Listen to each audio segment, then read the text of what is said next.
Pandit Deendayal Upadhyay auditorium में 2 दिवसीय हिंदी युग्म उत्सव 2025 का आयोजन किया गया। शनिवार के कार्यक्रम में देश भर के करीब सबसे ज्यादा साहित्यकार और लेखक शामिल हुए। साहित्यकारों ने रचना संग्रह कहानी का विमोचन किया। नीलोत्पल मृणाल, अंकुश कुमार मानस, भारद्वाज, संजय शेफर्ड ने साहित्य से जुड़े विषयों पर भी चर्चा की। इसी के साथ छात्रों ने अद्भुत चित्रकला की प्रदर्शनी भी की। चारकोल वर्क करता हूँ।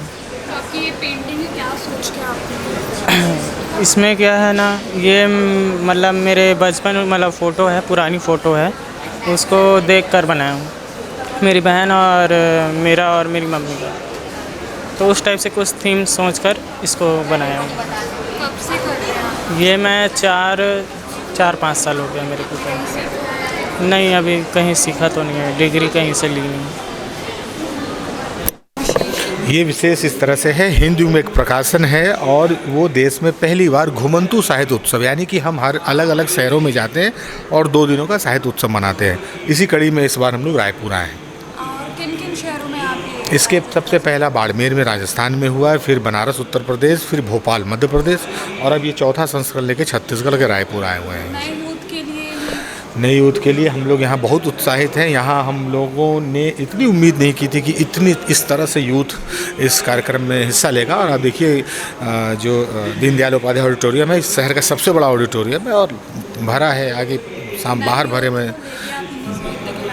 नई यूथ को लेकर हम यही कहना चाहेंगे कि नए यूथ ने हिंदी की किताबों को पढ़ना इस तरह से शुरू किया है कि ये हिंदी के पढ़ने वालों का सबसे नया दौर है, जिसमें हिंदी लिखने वालों की भी संख्या निकल के आएगी, है ना, क्योंकि हिंदी पढ़ने वालों की संख्या मतलब लाखों में है। और इस बात का प्रमाण है इस तरह के यूथ का इस कार्यक्रम में शामिल होना।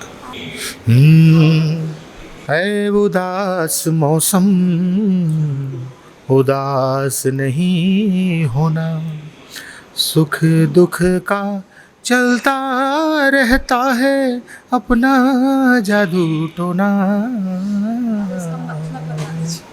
इसका मतलब है कि जब निराशा कभी जीवन में हो तो जो लोग आजकल तुरंत सल्फास की गोली खाने लगते हैं नए बच्चे, उनको कह रहा हूँ बेटा, सुख और दुख जो है ये जादू टोना की तरह है, सुख भी और दुख भी। तो जैसे दुख आता है उस तरह से छूमंतर हो जाता है, जब सुख आता है तो छूमंतर हो जाता है, तो दुख भी छूमंतर हो जाएगा। इसलिए सुख दुख के बीच ही जीवन को बचाए रखना, यही असली चुनौती है और यही जीवन जीने का सलीका है। तो हारना नहीं है, उदास मौसम में उदास नहीं होना है।